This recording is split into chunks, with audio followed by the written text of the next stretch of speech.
All right, good afternoon, ladies and gentlemen, and welcome to today's broadcast of Heartland Championship Wrestling. Thank you all for tuning in to this special pay-per-view broadcast, Heartland Havoc 111 Resilience.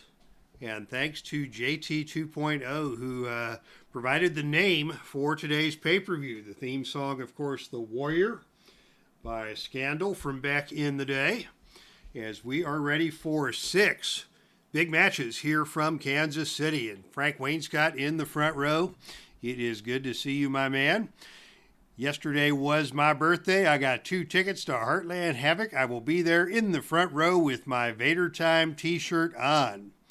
Good for you, my man. And indeed, the main event will be VADER defending the NWA World Heavyweight Championship against Ted DiBiase. And we are looking forward to that one, but we've got plenty of other action coming up to start the show, including another World Tag Team Championship match, the STEINER brothers versus the New Age Outlaws, as well as a couple of grudge matches, and another title match from the Atlantic Wrestling Federation as we say hello to Carl Zilla in the chat room. And thank you for checking things out. And let us go ahead and get things started. Ladies and gentlemen, our opening contest is a tag team contest. Scheduled for one fall with a 30-minute time limit. And this is a number 1 contenders match for the Pro Wrestling Mid-America Heavyweight Championship, Tag Team Championship. Got to get my poop in a group here. Number 1 contenders match for the Pro Wrestling Mid-America Tag Team Championship. 2 of the most exciting teams in the Heartland squaring off for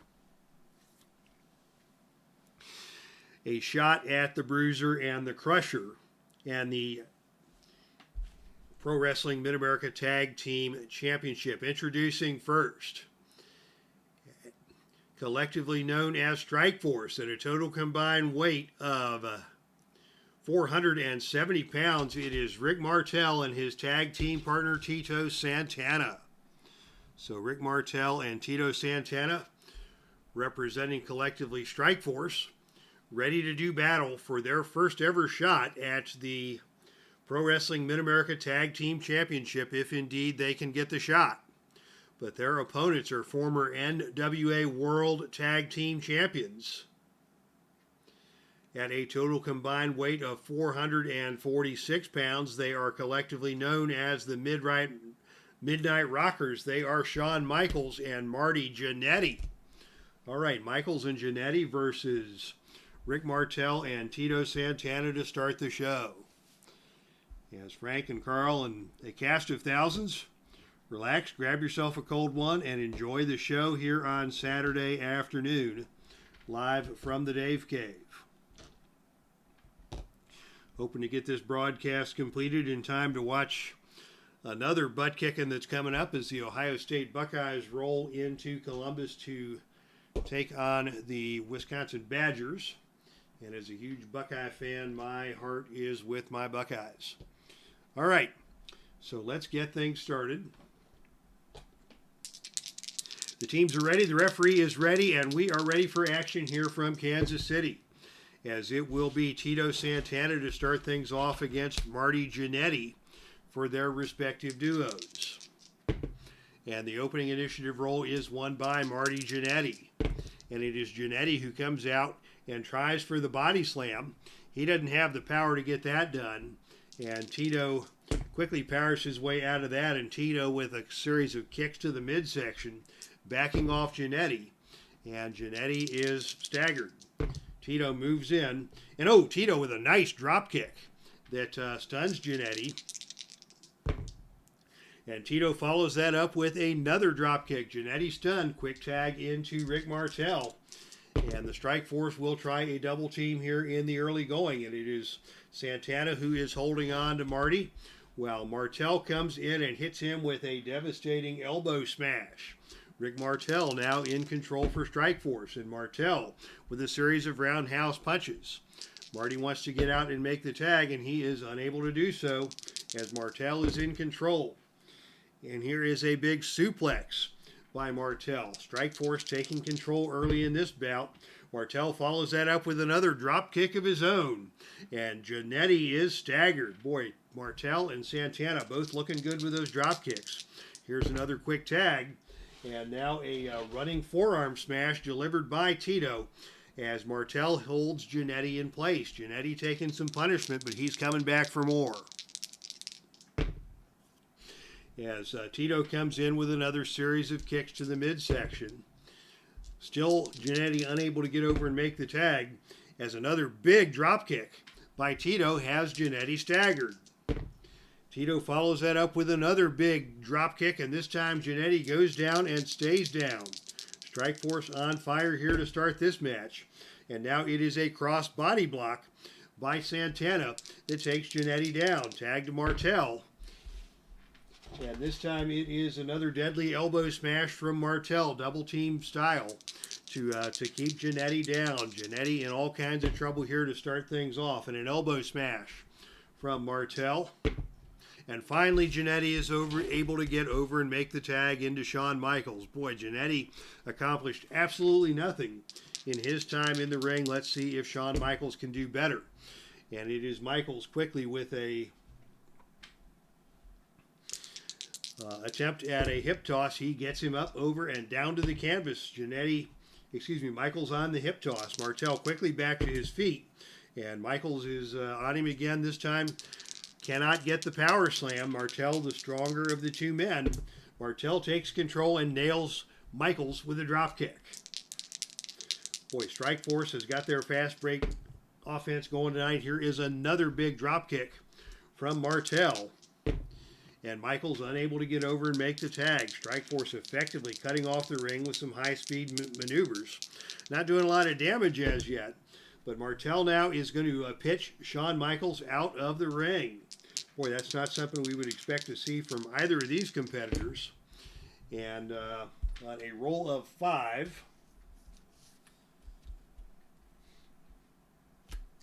that is the best man wins roll. The opponent comes out of the ring to attack you and a wild brawl erupts. Martel has the better out of the ring rating, so he will take control over Michaels. As Martel slams the head of Michaels onto the ring apron. And as you all know, the ring apron is the hardest part of the ring. Michaels is staggered as Martel rolls him back into the ring, and Martel is going to go up now for a death jump. But on a roll of 3, that's going to be good for Michaels. That is Martel going up to the top turnbuckle, coming off the top rope with an awesome cross body block. But Michaels rolls him over and gets on top for the cover. Oh, and on a roll of 3, he almost got him. Wow. A near fall against Rick Martel. And after all of that domination, the first fatigue point of the match is put on Martel, as Michaels now is in charge after rolling through that flying cross body block. And now it is Michaels going up to the top rope for a death jump of his own. And on a roll of 9, it is a flying clothesline off the top turnbuckle by Michaels that takes Martel down to the canvas hard. Martel is down. Michaels is in control. And Michaels now is going to go for a flying body press. That's a 0 finisher. The pin roll here is 3 or lower. And on a roll of 6, Martel kicks out. But Martel quickly finds himself in trouble due to the alert moves pulled off by Shawn Michaels. Now Michaels tags in Jannetti. And we're going to see some double team action from the Midnight Rockers. And it is a deadly elbow smash coming from Marty Jannetty that stuns Martel on the double team. Jannetty now in control.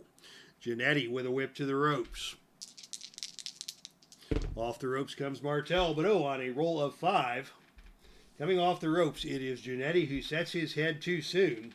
And Martel picks him up and slams him down hard to the mat with an awesome pile driver. And now it's going to be a flying vault attempted by Martel. This is a +3 finisher. That makes the pinfall 6 or lower. And Michaels is going to have to come in and use a pin save. And on a roll of 9, the pin save is unsuccessful. So on a roll of 6 or lower, Jannetty will be pinned here. And on a roll of 8, Jannetti just is able to kick out. So MARTEL just able to, Jannetti just able to kick out of the pin attempt. Now MARTEL for the tag. Double team coming up by the Strike Force, and it is a running double clothesline by Tito and MARTEL that puts Jannetti down to the canvas once again. Tito now in control. Tito is going to go for a knee lift.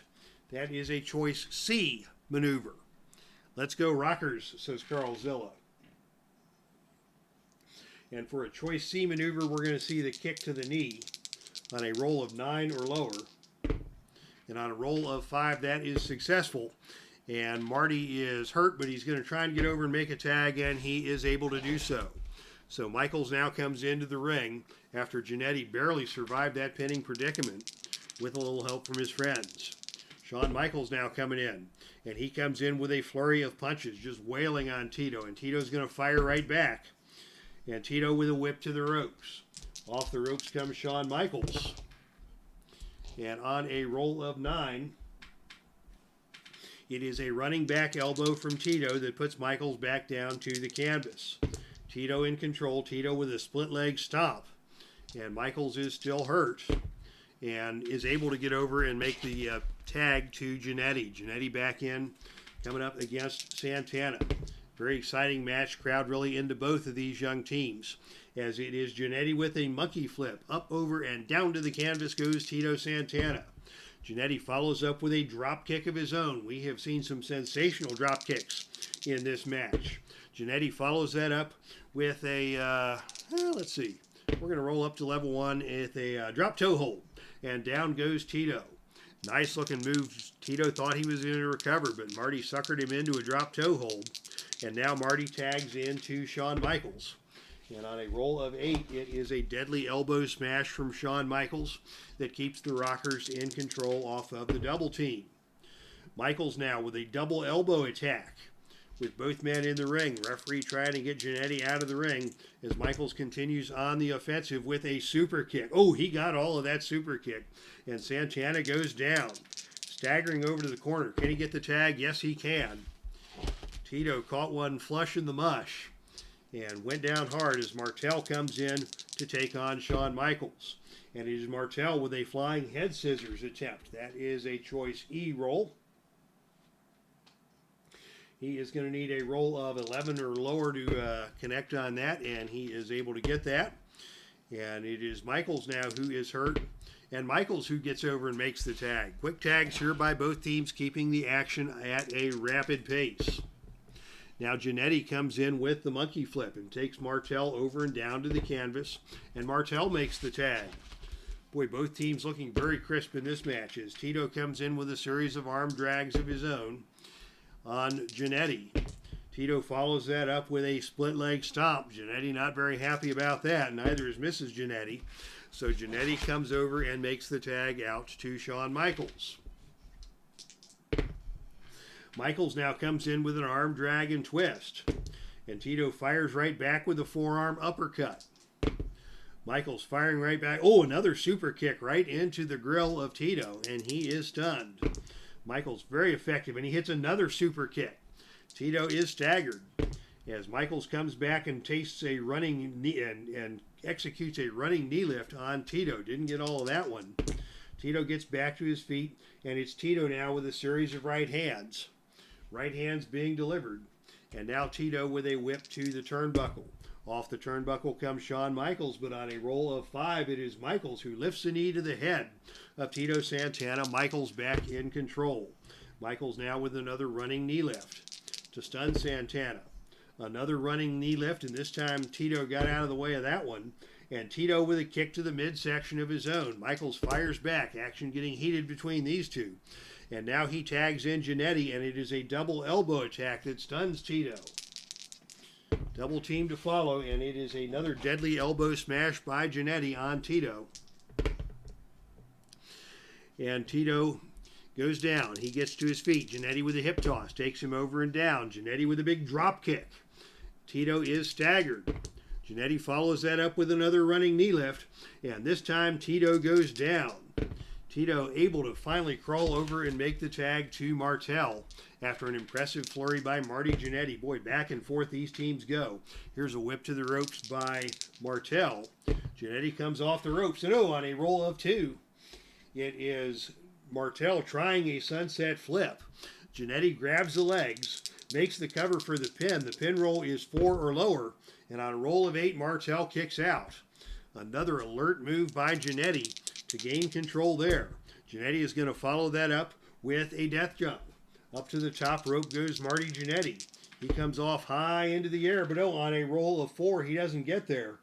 As Martel gets to his feet and nails Jannetty with a drop kick as Jannetty came off the top rope. Good alert move by Rick Martel. Jannetty now is down. Martel goes to the sleeper. Sleeper hold applied by Jannetty, or on Jannetty. Jannetty not able to get over and make the tag as he drops to one knee. Martel tags in Tito. And on the follow-up, Tito comes off with a double neck breaker, assisted by Martel. Jannetty is down, and once again, Jannetty is in trouble. What's Tito going to do? He is going to throw Jannetty out of the ring. And on a roll of 9, he's going to wait it out. Jannetty is going to climb back up to the ring apron where Tito will greet him and suplex Marty from the outside in, and down hard to the canvas goes Marty Jannetty. Marty in some trouble here. Another big suplex by Tito. Another tag to Martel. Here comes another double team move, and this time it is a devastating double team move as Strikeforce hits a running double drop kick on Marty Jannetty, and that's going to cost him another point of fatigue. And Martel now is in control, and Martel is going to the Boston Crab. Boston Crab applied by Martel. Jannetty desperately crawling over to the bottom rope. Gets to the bottom rope. Gets to his feet. And Martel nails him with a punch to the gut as Jannetty gets up. Jannetty able to make the tag. Martel is also going to make the tag, and it's going to be Michaels and Tito coming into the ring, both ready for action. And Tito gets the advantage. And Tito with his arm drag that takes Michaels up over and down to the canvas, followed up with a kick to the midsection. Michaels is stunned. Tito now whipped to the ropes. Off the ropes comes Michaels, and on a roll of 10, it is a running double clothesline hit by both men. Both men are A-rated ropes performers.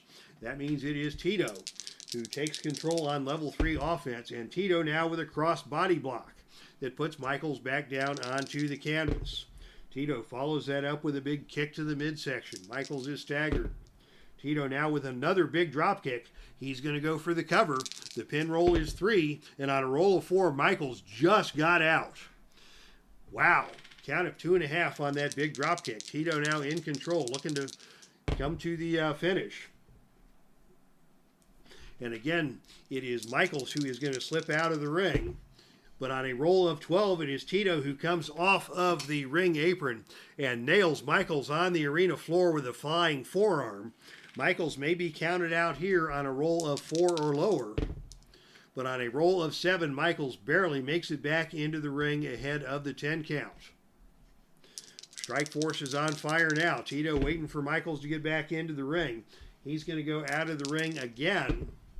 We'll not see any shenanigans. I wouldn't expect shenanigans in a match between these two favored teams, but on a roll of 10, on the out of the ring chart, it is Tito coming out of the ring. That fiery Spanish temper gets the best of him. As Tito comes out and waffles Shawn Michaels, dropping him onto the steel security railing. Will we see a disqualification here? No, we will not. Referee's going to let the match continue and give some leeway here. And now Tito's got him set up for the flying forearm.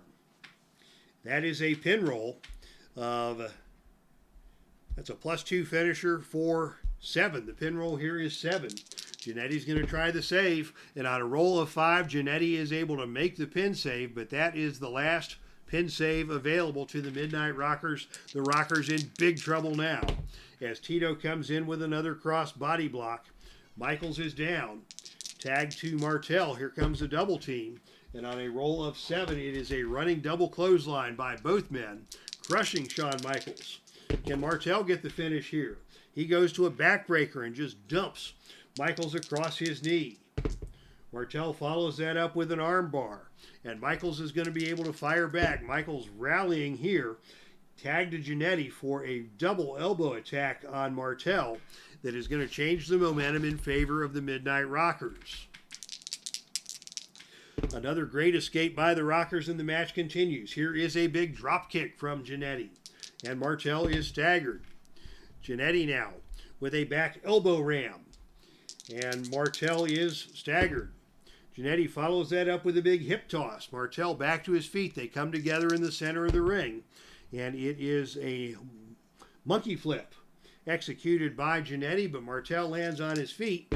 Martel turns around and goes for the flying head scissors coming out of the attempted monkey flip. This is a choice E roll, so he will need a roll of 11 or lower to hit that. And he does hit it.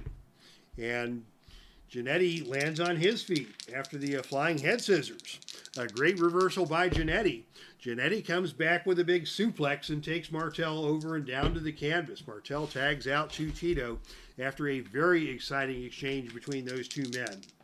Here comes Tito into the ring. Arm drags. Jannetti is down. And Tito now goes with a cross body block. He's going to go for the cover.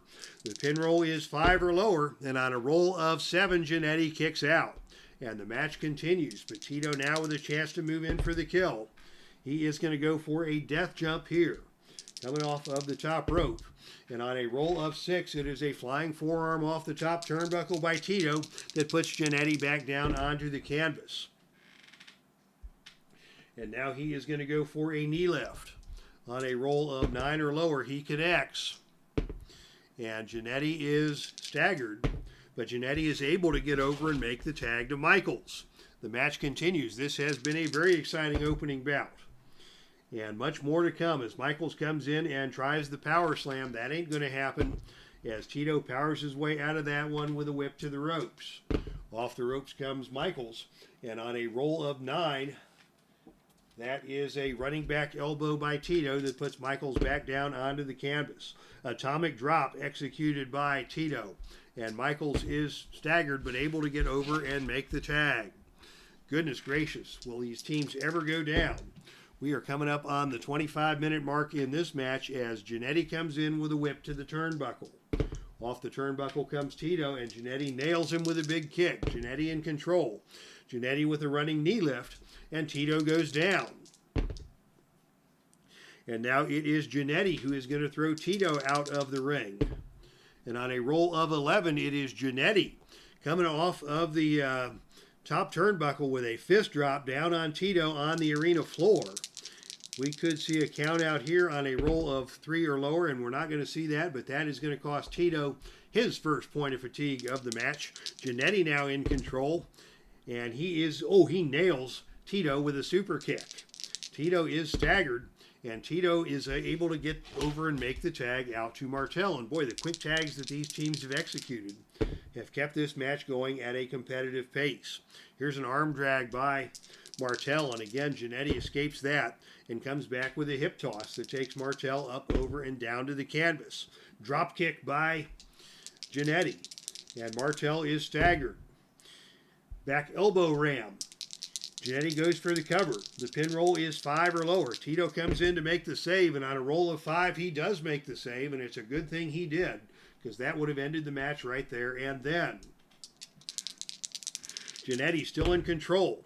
Jannetti with a top rope fist drop, another cover. The pin roll is 6. Here comes another pin save. This time the pin save is no good. And on a roll of 6 or lower, Martel is pinned, and on a roll of 6, he got him. How about that? The Midnight Rockers. After a sensational match. Match of the Year candidate there.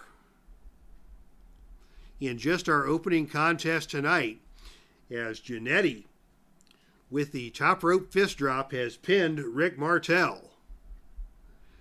And it is the Midnight Rockers who will go on to face the Dick the Bruiser and the Crusher in a championship match for the Pro Wrestling Mid-America Heavyweight Tag Team Championship. So congratulations to your winners, the Midnight Rockers. There will be a party in Kansas City tonight as Michaels and Jannetti after a very tough match, 28 minutes nearly, to put away Strikeforce and move on to become the #1 contenders to the Pro Wrestling Mid-America Tag Team Championship.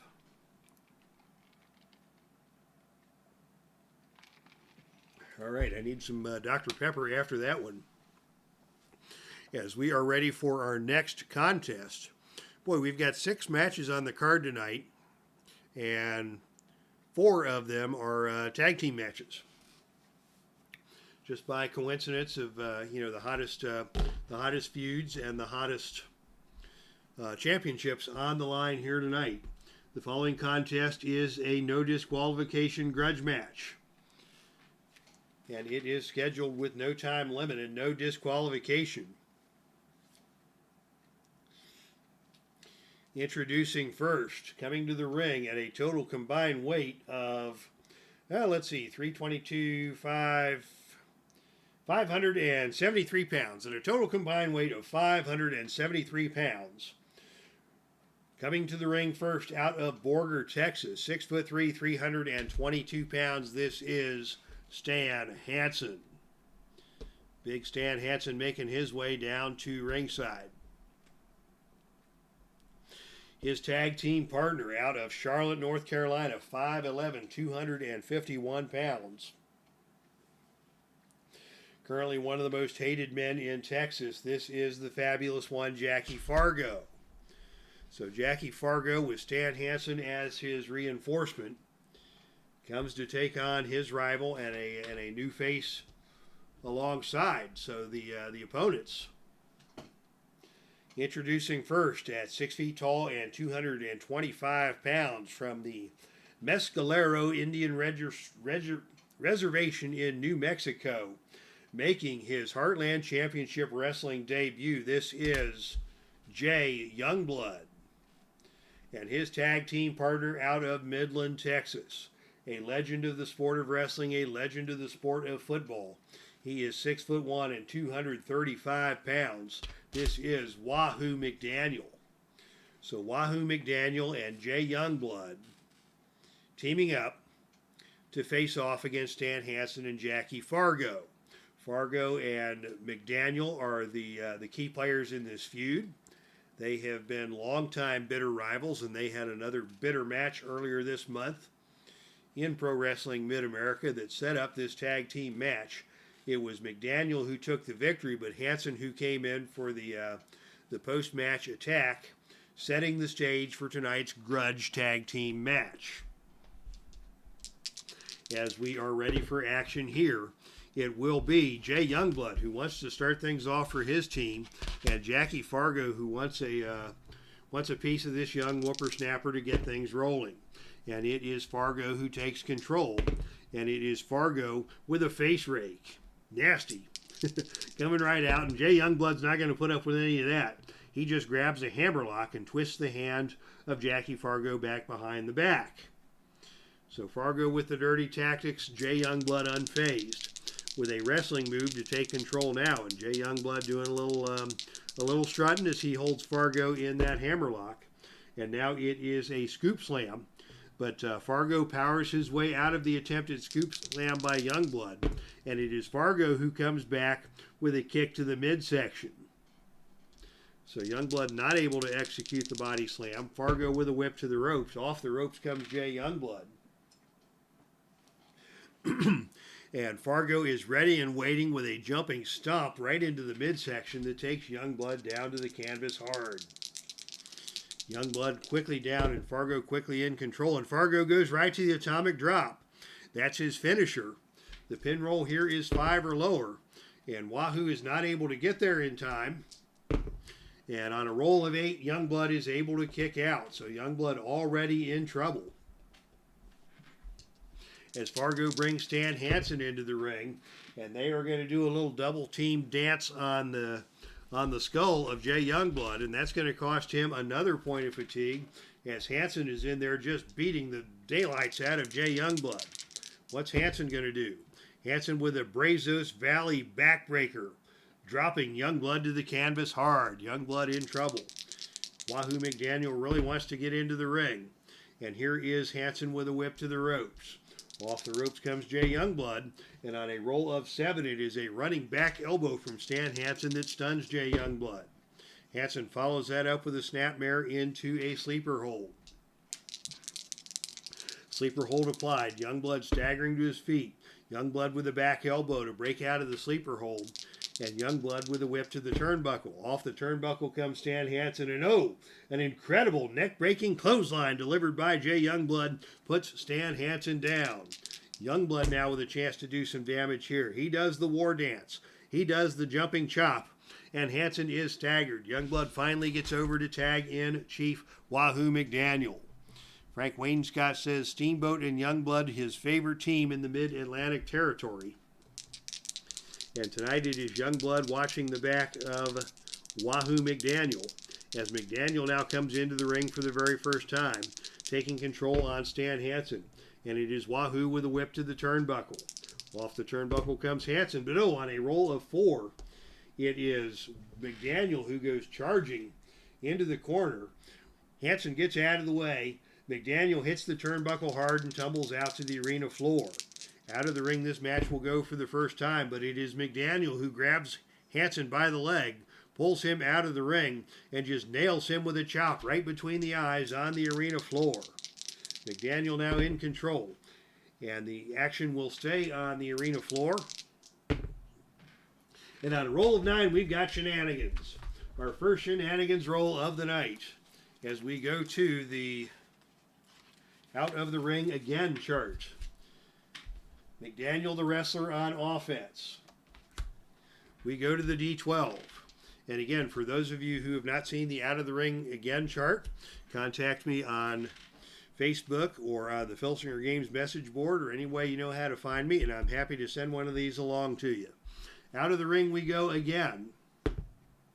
And on a roll of 1, we go to the tables chart. McDaniel with the table. And the table has been set up. A table has been set up on the ringside roll. As both men now go back into the ring, McDaniel sets up the table. Hansen crawls back into the ring, and if he wants a piece, he's going to have to come back inside. So we'll have to remember that a table has been set up at ringside. And as we go back to the ring, we need it is 1, 2... Hansen who takes control as we come back into the ring on the gut check roll. McDaniel took it, and Hansen takes it right back out of the ring. Hansen rolled back into the ring. McDaniel tried to get in. Hansen kicked him back down onto the arena floor, and we are back on the floor once again. And this time it is a foreign object check. There is a foreign object in play here. It is a steel chair. And it is McDaniel who gets his hands on the steel chair and gives Hansen a wallop. Hansen takes a wallop from the steel chair, and he now is staggered. And he picks up his first point of fatigue. Now a tomahawk chop executed by McDaniel. And Hansen is going back out of the ring, but that tomahawk chop by McDaniel is good for another point of fatigue. And on a roll of 12, we are now going to a... the match is going into the crowd. The match is going into the crowd as all 4 men are battling in the crowd. McDaniel and Hansen are battling it out. That battle is going to be won by Stan Hansen. Youngblood and Fargo are battling it out. And that battle is going to be won by Jackie Fargo. So it is Fargo and Hansen dominating the battle on the arena floor as the action goes up into the stands. And it is going to be Youngblood who is potentially going to be injured here as the action has gone out of the ring and out of control. Your winners by just beating down their opponents are Hansen and Fargo. And Youngblood may be injured here as he was taken to school by Jackie Fargo. And let's see what happens to Jay Youngblood as we go to the injury table. And on a roll of 6, that is going to be a moderate injury to Jay Youngblood. as he got roughed up by Jackie Fargo on the arena floor. Fargo and HANSEN are your winners, as McDaniel and Jay Youngblood take a pounding on the ringside. Jay Youngblood busted open by Jackie Fargo using some sort of a weapon at ringside.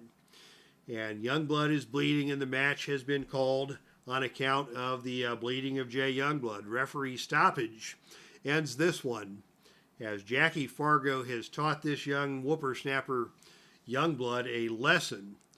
And we're going to see Fargo versus Youngblood in a future rematch. All right, so the grudge match didn't last near as long as our opening tag team bouts.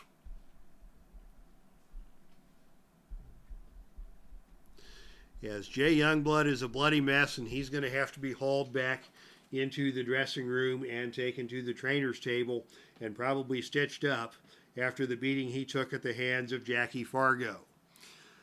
All right, so a crazy ending to that match, as Jackie Fargo, again, the most hated man in Texas these days, or one of the most hated men in Texas, gets the best of the exciting young newcomer Jay Youngblood and just busts him open beyond recognition to end that grudge match.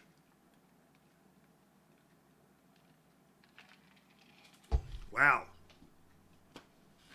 Crazy stuff here tonight, and I think more craziness left to follow. As we head to our first championship match of the evening. The following contest is scheduled for one fall with a 60-minute time limit and is for the Atlantic Heavyweight Championship. Introducing first the challenger. He is 6'4", 255 pounds, out of Seattle, Washington. This is Johnny Valentine. So Johnny Valentine challenging for the Atlantic Heavyweight Championship. He has not previously held that title, but Valentine was a longtime holder of the secondary title in the AWF, known as the Dixie Heavyweight Championship.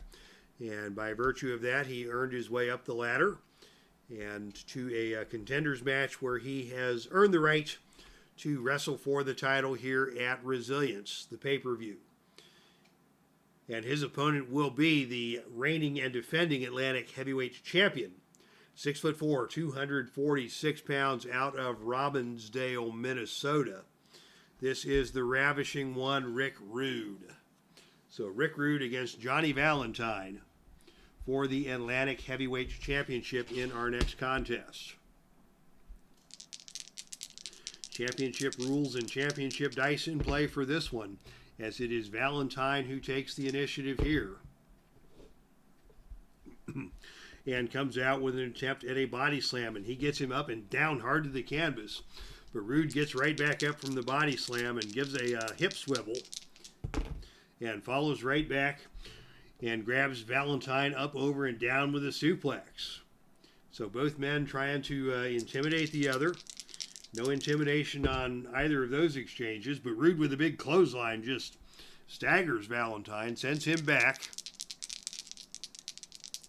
As Frank Wainscott weighs in with some commentary, Valentine always in the championship hunt in my Fed.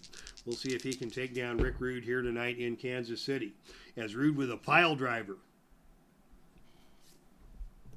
Again, stunning Johnny Valentine. Rude getting the advantage here early in this one, and now Rude with a falling forearm drop across the chin of Valentine, and Valentine is stunned. Whipped to the ropes by Rude. Off the ropes comes Johnny Valentine. But on a roll of 4, it is Rude who drops his head too soon. And Valentine with a big elbow smash to the top of the head, and Rude drops down to the canvas. And Valentine throws Rude out of the ring. Valentine, an A-rated performer on the arena floor. Rude is a B.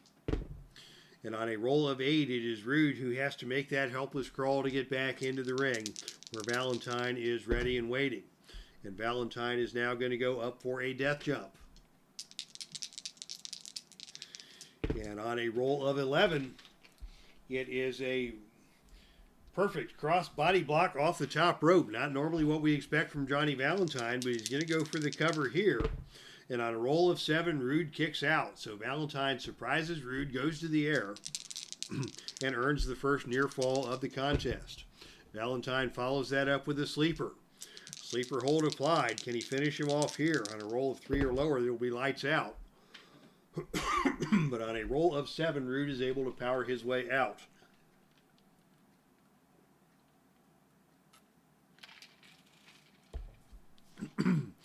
And the play-by-play guy needs a drink.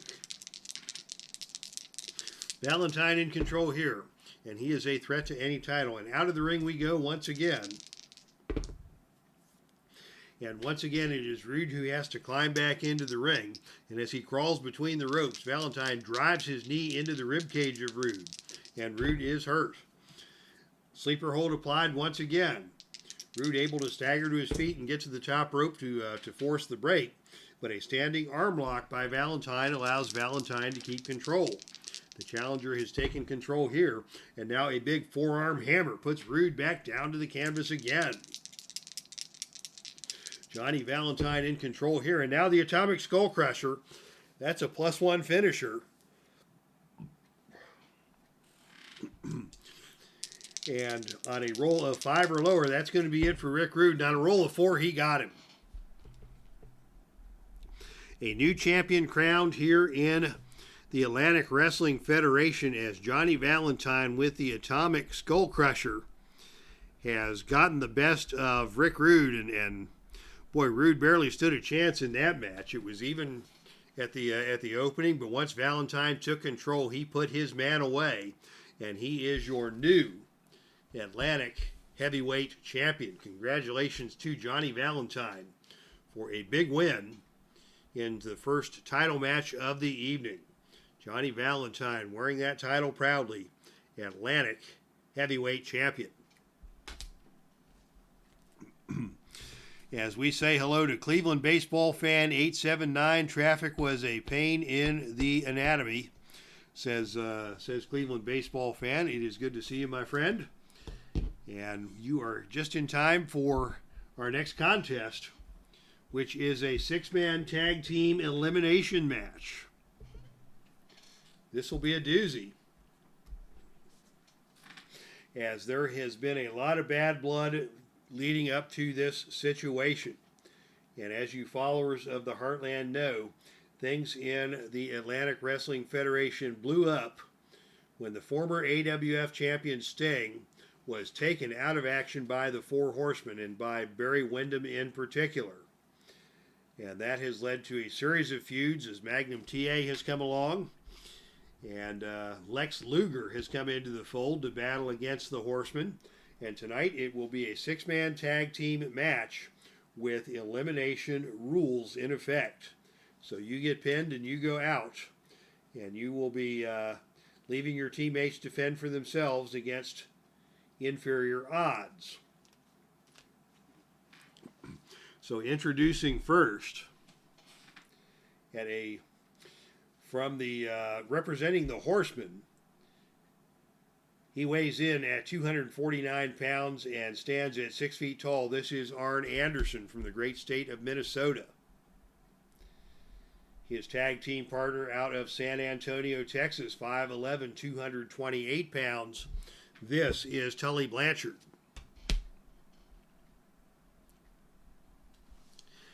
And Barry and their partner, 6'7", 273 pounds, out of Sweetwater, Texas, back from suspension. This is Barry Windham.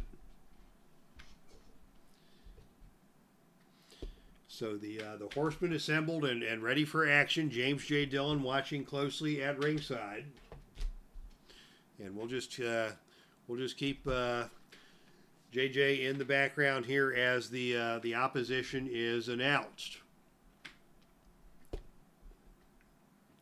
But before we go to that, we will take a question from the audience from Frank Wainscott. What do you do with a tag team that has achieved several title shots and come up short all the time? And the answer is, I let the dice decide. Maybe there will be, you know, and with any of these angles, I lay out a series of possibilities and then roll the dice to see what happens. Maybe they will keep after it. Maybe they will split up and go their separate ways in singles competition. Maybe they will move to another territory if you've got multiple territories. Or maybe there will be some sort of a split up or breakup leading to a feud. Any of those, whatever fits the mood for that tag team is fair game. And what I usually do is, you know, think of a couple of possibilities and let the dice decide. So I would love to hear more about who the tag team is and how you decide to resolve that. But first, coming to the ring now, the opponents. Introducing first, out of Chicago, Illinois, he is 6'5", 277 pounds. This is the total package, Lex Luger. Lex Luger, of course, a very close friend of Sting. And when Sting went down, Luger left behind his commitments in Texas to come back to the East Coast and defend the honor of his fallen friend Sting. Their tag team partner out of Honolulu, Hawaii, 5'10", 237 pounds. This is the Dragon, Ricky Steamboat. And their partner out of Virginia Beach, Virginia. He is 6'3", 244 pounds. This is Magnum TA. So Magnum TA has really been the inspirational leader of the group here that has stepped up to take on the Horsemen. Magnum TA in the Heartland has had his problems with Ric Flair in the past. His history with Tully Blanchard needs no further explanation. And now it has all come down to this. The rules are simple. You get pinned or submit, and you go back to the locker room. There will be 3 pin saves per team, so basically one per guy. James J. Dillon is at ringside. There will be no pinfall, or there will be no disqualification and no time limit. It's going to be to the finish for these 6 men, and we will see what happens from there.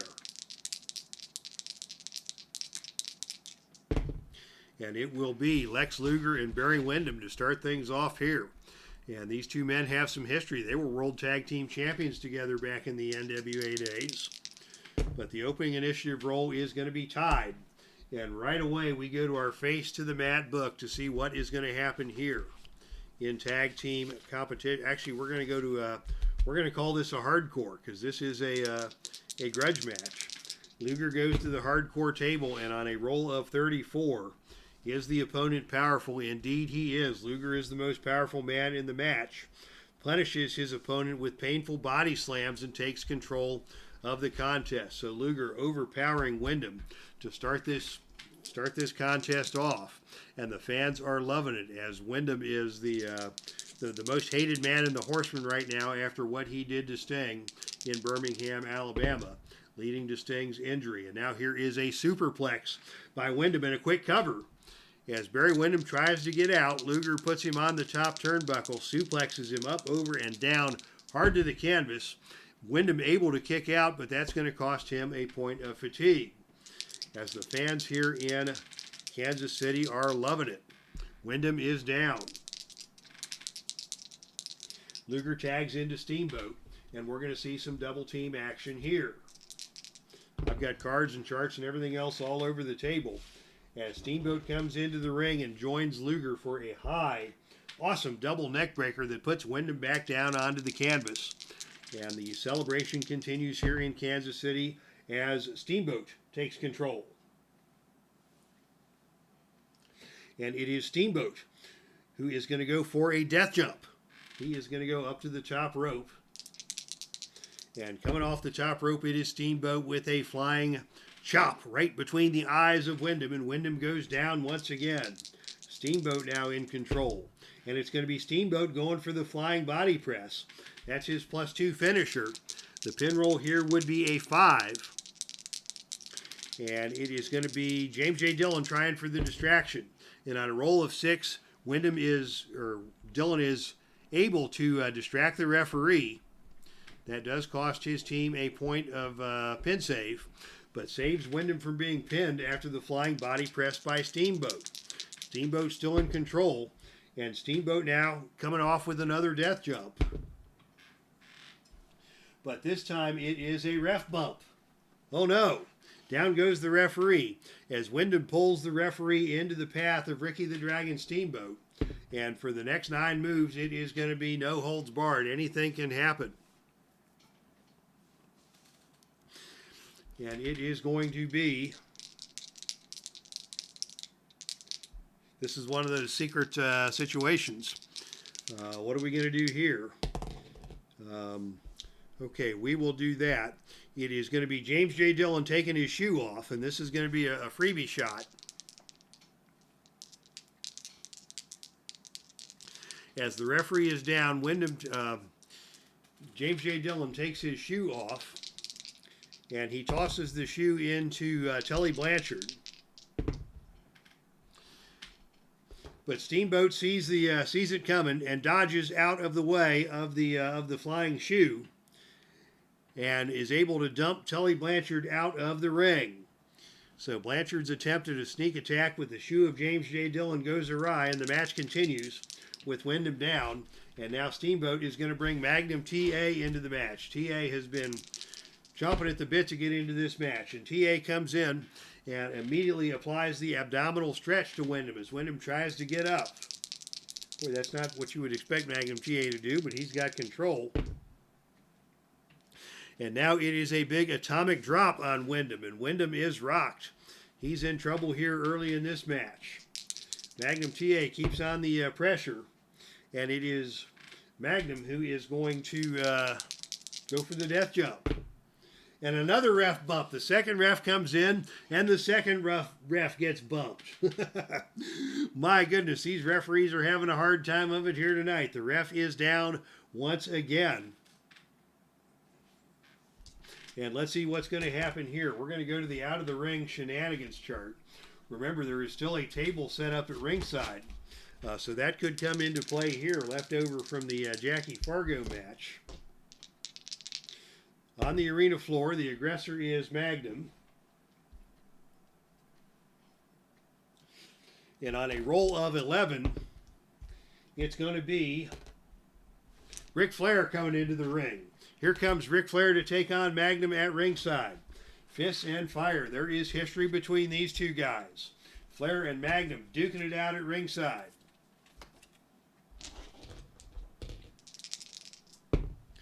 And on a roll of 10, it is Magnum who decks Ric Flair with a big right hand. Flair tumbles out of the ring and down to the floor. And now Magnum with a belly-to-belly suplex on Windham. Flair is out of the equation. The pinfall here is 2-4-7. As a new referee comes in, and on a roll of 2, Barry Windham has been pinned. How about that? Windham, the first elimination from this match. After Flair's interference did no good, Windham got decked, and Windham ate the belly-to-belly suplex from Magnum TA for the first elimination of the contest. Oh my goodness. Referee number 3 comes in just in time to count down Windham. And James J. Dillon is beside himself, but Windham is going to be escorted back to the locker room as the heroes will celebrate.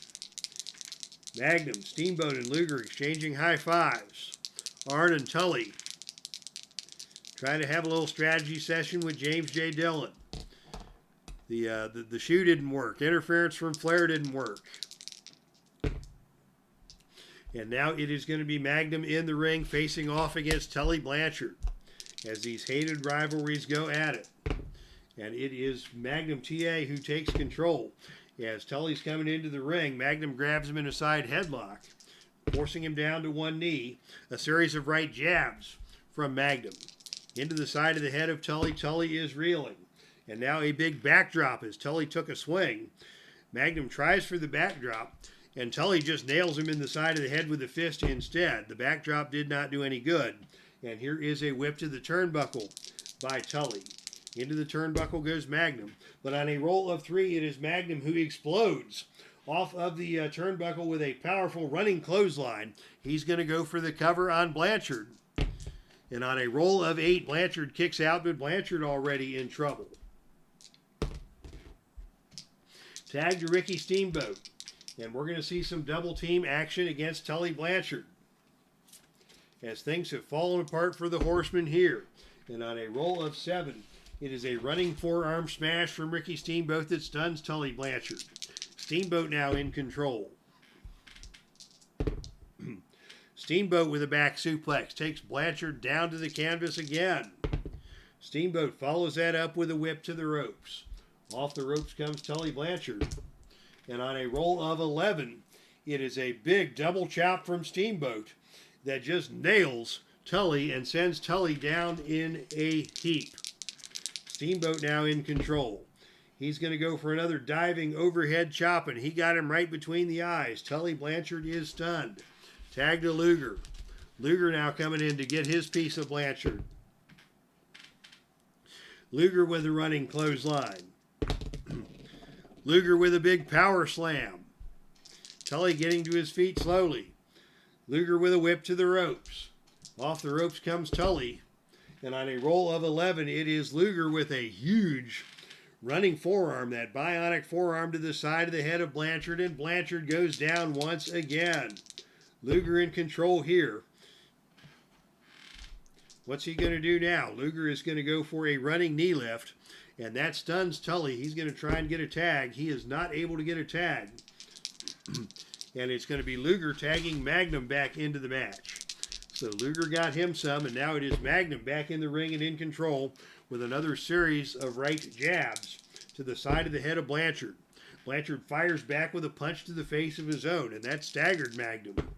Magnum with a quick tag into Steamboat. Steamboat coming in against Blanchard. Steamboat with a wrist lock. Steamboat follows that up with a deep arm drag into an arm bar. How many times have we seen Ricky Steamboat pull that move off over the years? It is a thing of beauty, and Tully Blanchard is down. Steamboat now with those dragon knife edge chops into the corner, and Tully Blanchard is leaving the ring. Out of the ring goes Blanchard, and we're going to go to the shenanigans chart.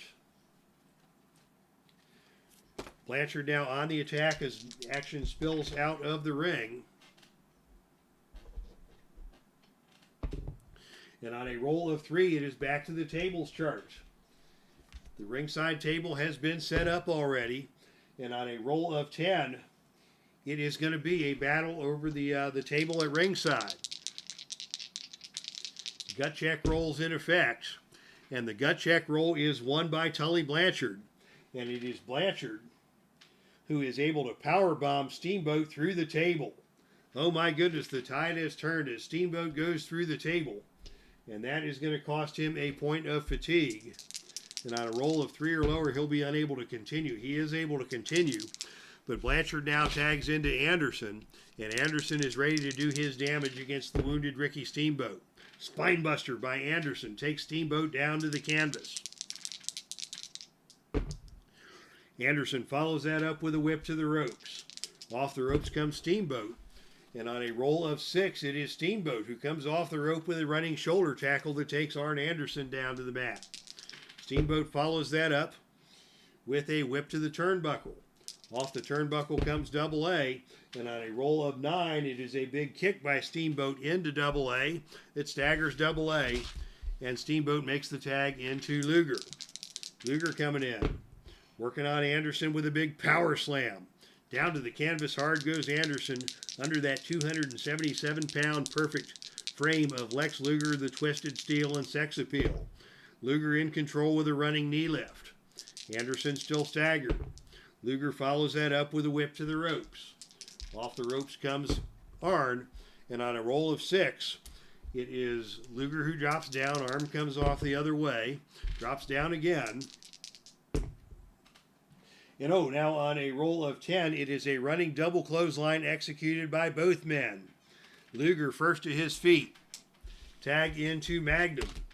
Magnum coming in, taking control on Double A with a belly-to-belly suplex. The pin roll here is a 5. It's going to be Blanchard coming in for the pin save. He's not able to get there.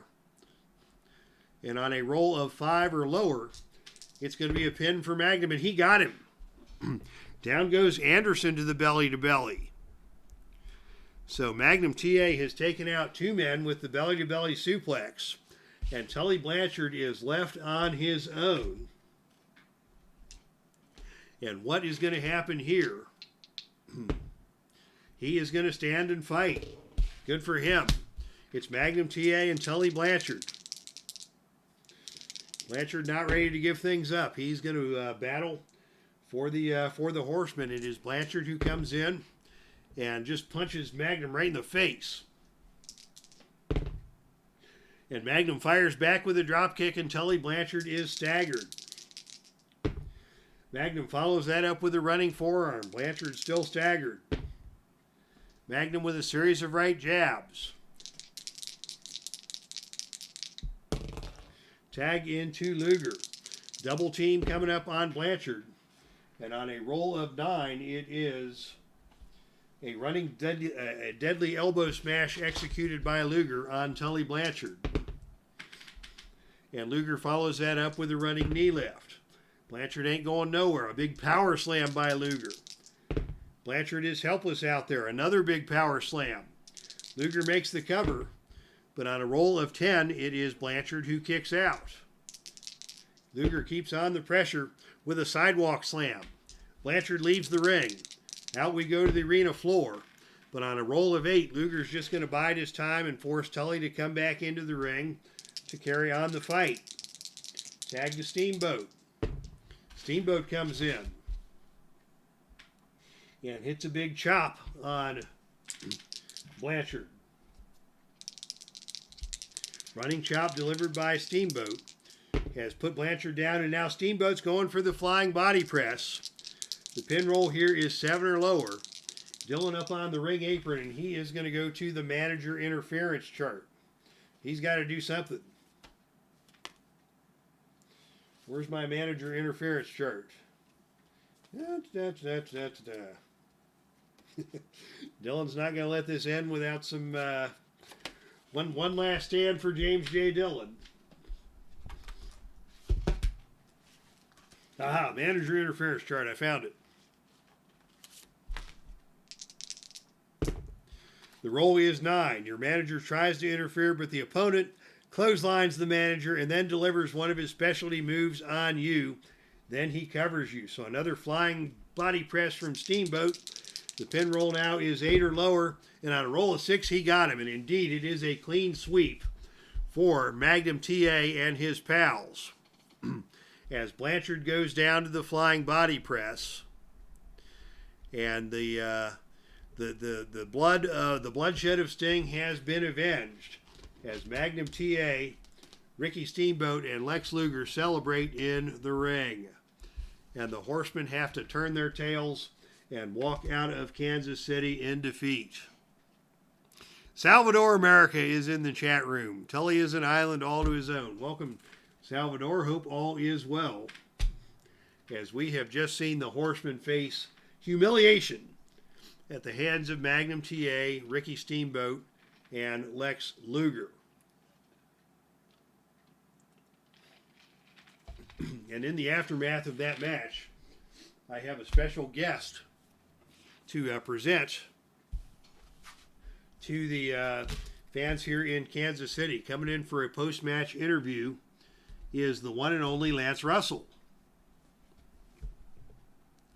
Lance Russell comes in to interview Magnum TA, Ricky Steamboat, and Lex Luger. So we roll on the Lance Russell card. I don't think I've ever used this card on a pay-per-view before. And on a roll of 4, hello again, wrestling fans. Lance Russell here at ringside. Russell introduces a music video for a new wrestler or tag team. Book the new wrestlers on your next show. Okay, I have been thinking about this previously, and we are going to form a tag team out of these 3 men, and the tag team will be Magnum TA and Lex Luger. So Magnum TA and Lex Luger have announced that they will be working together as a tag team, and they are going to enter the tag team division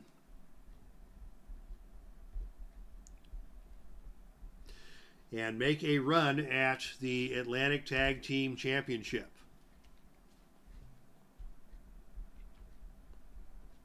So thank you, Lance Russell. And in the celebration, Lex Luger announces that he is so glad that Magnum TA called him to come over from Texas, and he has been looking for an opportunity to get away from the mercenary role that he was playing with Ted DiBiase and venture out on his own, and nothing better than defending his buddy Sting and making a new friend in Magnum TA to enter into the tag team ranks of the Atlantic Wrestling Federation. Off night for the Horsemen indeed. All right, so yeah, rough time was had by all, and we've got 2 matches remaining, fans, and these are both World Championship matches. So back in come the World Championship dice, which I have anointed as World Championship dice for no apparent reason other than those were the dice I used to use for all my matches. Any timeline for Sting to return, asks Salvador America. There is a timeline. It has not been publicly announced, so you will have to tune in and keep an eye on the situation. Sting is rehabbing the broken neck and has not yet submitted any word onto the date of his return, but thank you for asking, as his buddies Magnum, Steamboat, and Luger have come up with a big victory here tonight in Grudge match in Kansas City. All right, fans, the following contest is scheduled for one fall with a 45-minute time limit, and this is for the NWA World Tag Team Championship. Introducing first at a total combined weight of 501 pounds. If you didn't know, you better call somebody. It is the Road Dogg Jesse James, the Badass Billy Gunn, the New Age Outlaws.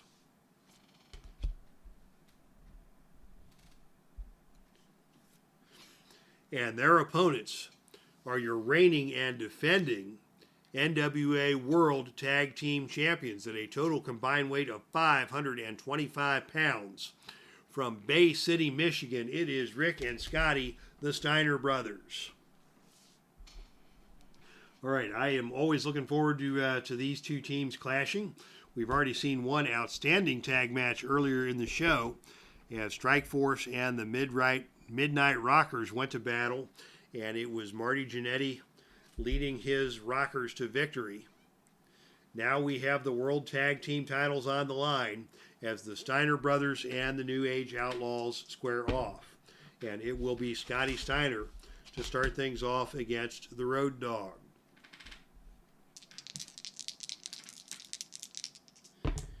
And the opening initiative role is controlled by Scotty Steiner. And it is Scotty with a fireman's carry takeover. Good amateur wrestling style there by Scotty. And the Road Dogg hits the canvas, rolls over, and quickly tags in Billy Gunn. In comes Billy Gunn, and it is Billy Gunn with a clothesline. But Steiner ducks out of the way of the clothesline, and it is Steiner who comes back with a whip to the ropes. Off the ropes comes Billy Gunn, and on a roll of 6, it is Billy with a powerful flying shoulder tackle that takes Scotty Steiner down to the canvas. Billy Gunn now in control. And it is a standing dropkick by Billy Gunn that stuns Scotty. Billy remains in control. Another standing dropkick. Scotty is staggered. Billy Gunn taking the offensive here, just stomping away at Scotty in the corner. Stomp, stomp, stomp. And Scotty finally gets out of the corner and tags in Brother Rick. Rick Steiner coming in now to take on Billy Gunn. And it is a series of crossfaces from Rick. And Billy Gunn fires right back with a clothesline of his own. Steiner unfazed by that. And Steiner with a Steiner line takes Kip over the top rope and down to the canvas. Boy, Billy Gunn tried his clothesline. Rick Steiner was not impressed. And Steiner with his clothesline took Billy Gunn over the top rope and out of the ring. And we're going to the arena floor to start this match. But it is Steiner on the arena floor, continuing to pummel Billy Gunn and rolls Billy Gunn back into the ring. The Steiner brothers in control. And now it is going to be a German suplex attempted by Rick Steiner. All my charts are all over the place after the wildness we saw in the six-man match. And it is Steiner who delivers that German suplex and just sends Billy Gunn slamming down back first onto the canvas. Rick in control. He runs around the ring. He barks at the lights. He moves in on Billy Gunn, and he hits him with a belly-to-belly suplex.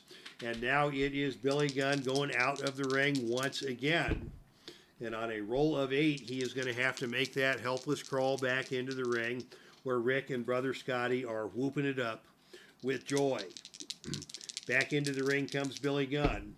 And it is Rick Steiner with another big German suplex,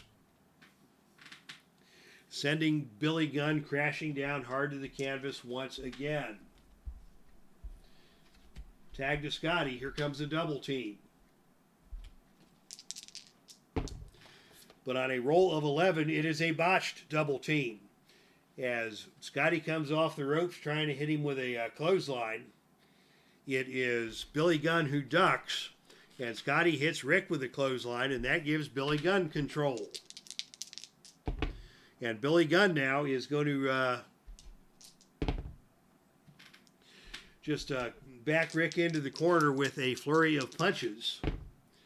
Rick fires back with some big right hands of his own, and we continue on in the center of the ring. Rick Steiner with a bite to the forehead. That's not very nice. Steiner now with a whip to the turnbuckle. Off the turnbuckle comes Billy Gunn. But on a roll of 8, it is a big kick by Rick Steiner that stuns Billy Gunn. Steiner back in control. Steiner with a twisting power slam. He's going to go for the cover. The pin roll is 3 or lower, but on a roll of 8, Billy Gunn kicks out and the match will continue. Steiner gets the first near fall of the match with that twisting power slam. And Steiner now with another big belly-to-belly suplex, taking Billy Gunn down hard to the mat. Tag to Scotty. In comes Scotty. Scotty with a Steiner line. Billy Gunn gets to his feet slowly, and Scotty rolls him over into, attempts to get him over into a single leg Boston Crab, but Kip quickly gets over to the bottom rope and forces the break. I keep calling him Kip because the name on the card is Kip. This is Billy Gunn. So I apologize for every time I misspeak, but Billy Gunn now has the opportunity, and he hip tosses Scotty back over to the center of the ring, and it is Kip who is going to tag in the Road Dogg. In comes the Road Dogg, and it is the Road Dogg with a clothesline. Scotty ducks the clothesline, and Scotty comes back with a whip to the ropes. Off the ropes comes the Road Dogg, and on a roll of 7, it is a back elbow by Scotty Steiner that stuns the Road Dogg. Road Dogg tries to get to his feet. Scotty is on him immediately with a tilt-a-whirl, with a fall-away slam, taking Road Dogg out of the ring, and Road Dogg is going to go out to the arena floor. And on a roll of 9, again, the Steiner brothers smartly not going to get sucked into a brawl on the arena floor. Instead, Scotty waits out the 10 count, and Road Dogg is forced to crawl back in. Scotty waits for him, and Scotty catches him with a whip to the ropes. Off the ropes comes the Road Dogg, and on a roll of 3, it is a Scotty setting his head too soon, and Road Dogg comes off the ropes with an elbow to the back of the head, and down goes Scotty. Road Dogg now with a DDT. Scotty is hurt. Scotty cannot get over and make a tag. It's going to be Road Dogg tagging in Billy Gunn, and we're going to see a double team from the New Age Outlaws, and a deadly elbow smash delivered by Billy Gunn onto Scotty Steiner. As after further review with Steve, Tower is in the ring. Billy Gunn in control now with a big power slam.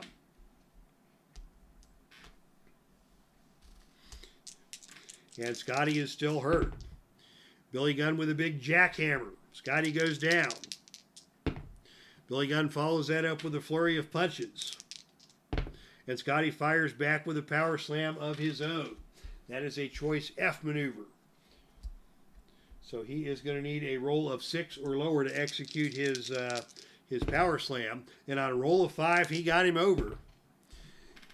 And Billy Gunn is staggered. Scotty's going to tag back into Rick. In comes Rick. Rick with a double team backbreaker elbow smash combination. And Billy Gunn is hurt. Whip to the turnbuckle. Off the turnbuckle comes Billy Gunn. And on a roll of 10, it is both men who go for the big specialty move. Rick, with the better turnbuckle rating, is able to maintain control. And Rick is going to follow that up and pitch Billy Gunn out of the ring. Rick doesn't mind messing around on the arena floor. That's not exactly Scotty's playground. And on a roll of 10, it is Rick coming out to ringside. And he is going to power slam Kip James onto the announcer's table, risking disqualification. He will not be disqualified. But Kip took the brunt of that one, and he goes down hard. And now it is going to be the Steiner dog. As Rick tosses Billy Gunn back into the ring, Scotty Steiner hoists up Billy onto his shoulders. Steiner comes off with the Steiner dog. The pin roll here is 7, and Road Dogg obviously is coming in for the pin save, and on a roll of 7, he can't get there. And on a roll of 7, and on a roll of 9, Kip is able to kick out. So the Steiner dog is not successful, as Kip got his leg over the bottom rope quicker than Road Dogg could get there. But Rick is, and now it is Scotty who is the legal man in the ring. And Scotty is going to go for the Super DDT, the same move executed. Also a +3. The pin save attempt again is no good. And now on a roll of 8 or lower, we're going to have the pinfall. And on a roll of 10, Kip gets out of it again. So miraculously, Kip has survived both the Bulldog and the DDT combination from the Steiner brothers, but he is in bad shape here. Rick now the legal man in the ring. And now out of the ring we go once again. No shenanigans here, as Kip is out on the arena floor, and Steiner comes out and gives him a punch to the head and rolls him back in. Get back in here, Billy Gunn. We ain't done with you yet. And now it is a back body drop being attempted by Steiner. Choice C maneuver. He's going to need a 6 or lower to complete that. And on a roll of 9, Kip is able to avoid the back body drop. And it is Kip who fires back with a power slam. Quick cover on Rick. And on a roll of snake eyes, he got him just like that. Oh my goodness, I do not believe what just happened here. The pin roll was only 3 or lower, and you wouldn't waste a pin save on that. And out of nowhere, Kip James, Billy Gunn, with a reversal of fortune, has brought Rick Steiner back into the ring and scored a quick pinfall victory by way of a power slam. And we've got new World Tag Team Champions, just like that. I do not believe what I just saw. But of course, like everything else, I've got a table for that. And I am going to go to the flash pin table and see exactly what happened to cause that pinfall. If indeed I can find my flash pinfall chart.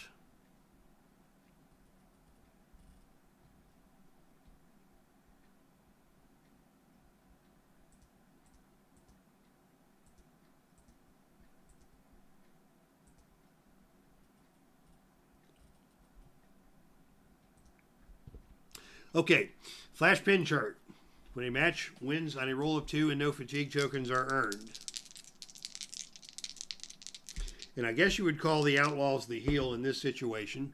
So on a roll of 4, the babyface is distracted by an outside event. The heel takes advantage for the win. So something went on at ringside that distracted Rick Steiner. Not hard to believe. Now I need some ideas as to what might have distracted Rick Steiner and caused him to lose that match to Billy Gunn.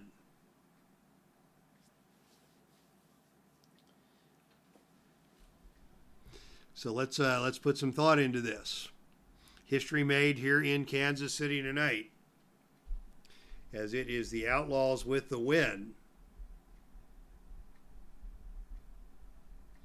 Billy Gunn over Rick Steiner with the help of a ringside distraction.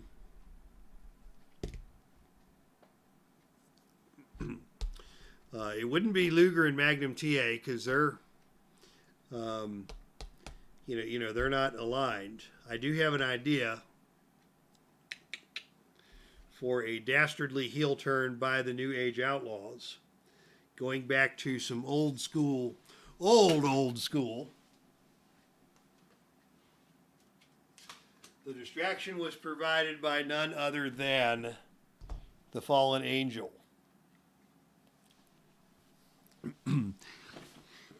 So the Fallen Angel makes her presence known, distracting Rick Steiner. And as you will recall, that's how the Fallen Angel got her start in wrestling. She was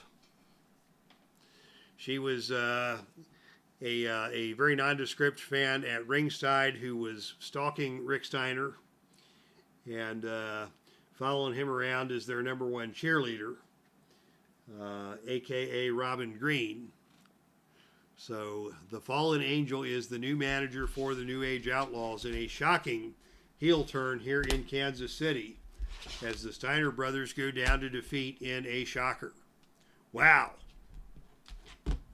And of course, anytime I can get Werner Muke's representation of the Falling Angel onto the desktop is a good thing. So your winners and new World Tag Team Champions, the New Age Outlaws, accompanied by the Fallen Angel, now at the helm. All right. What a crazy turn of events and a crazy, crazy supercard we have had. And it is now time for your main event of the evening. Ladies and gentlemen, the following contest is scheduled for one fall with a 60-minute time limit. It is for the NWA World Heavyweight Championship. Introducing first the challenger. From Omaha, Nebraska, he weighs in at 6'3", 245 pounds. He is the $1 Million Man, Ted DiBiase, and he is accompanied to the ring by his newly hired right-hand man, Big Scott Hall. We saw that a few weeks ago after the departure of Lex Luger. DiBiase wasted no time in finding a new mercenary in the person of Big Scott Hall. Win if you can, lose if you must, but always cheat, says Salvador America. And you better believe that DiBiase is going to try and set himself up in his opportunity at the NWA World Championship with Scott Hall at his side. Things just got a lot classier in here, says Steve Tower. Indeed, when Steve arrived, that was surely the case. And his opponent, your reigning and defending NWA World Heavyweight Champion. He stands at 6'5". He weighs 452 pounds out of the Rocky Mountains of Colorado. This is Big Van Vader. So it is Big Van Vader at ringside, coming down the aisle to the cheers of the fans here in Kansas City to defend his NWA World Heavyweight Championship against the $1 Million Man, Ted DiBiase. And it is Vader who takes control with the opening initiative roll. And it is Vader with a whip to the turnbuckle. Off the turnbuckle comes DiBiase, and on a roll of 8, it is a big kick by Vader that stuns DiBiase. Vader follows that up with a big clothesline, and DiBiase is staggered. And Vader follows up with a drop kick. That's a big dude to be hitting a drop kick, but he got all of it. And DiBiase is staggered again. And now a front slam by Vader, and DiBiase goes out of the ring. He has had enough already. And he grabs Vader by the leg, and on the arena floor, it is DiBiase who wins the brawl. Scott Hall providing the distraction allowing DiBiase to take control. And as action returns to the ring, it's DiBiase with the Cobra Clutch. DiBiase lured Vader out of the ring, slammed him face down against the steel ring steps. And now as action returns to the ring, it's the Cobra Clutch applied by DiBiase. And on a roll of 5, Vader is just able to escape. Wow. Kill that fat slob, Teddy, says Carl Zilla. Oh, and DiBiase with the Cobra Clutch again. The submission roll now is 5 or lower. And on a roll of 4, he got him. Just like that, we have a new NWA World Heavyweight Champion. As DiBiase with the Cobra Clutch applied on Big Van Vader put him to sleep. It was the distraction by Scott Hall at ringside that set that up. And DiBiase with the Cobra Clutch has put an end to the title reign of Big Van Vader as your World Heavyweight Champion. We need a chart where the $1 Million Man has the chance to pay his opponent to leave the ring so he can win. Great idea, Salvador, but in this case, it is DiBiase with the big win by way of the Cobra Clutch on Big Van Vader, and a new world champion has been crowned here in Kansas City. What a big night indeed for the Heartland Championship Wrestling.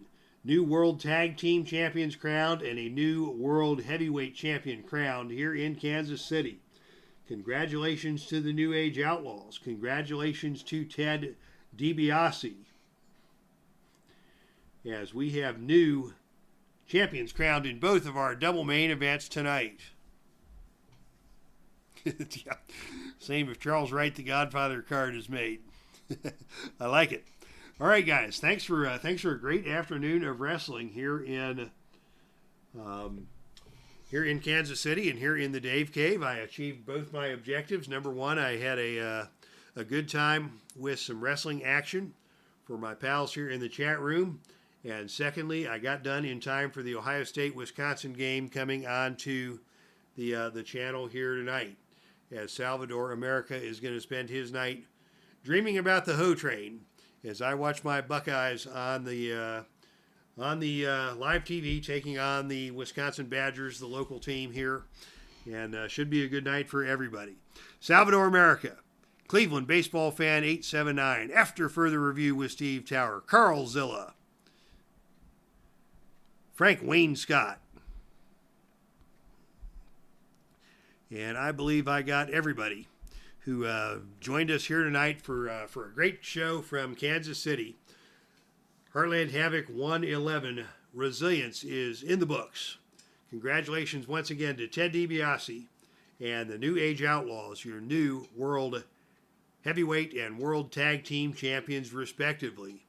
And from the Dave Cave, this is Dave Little signing off. That's our show, and I am out of here.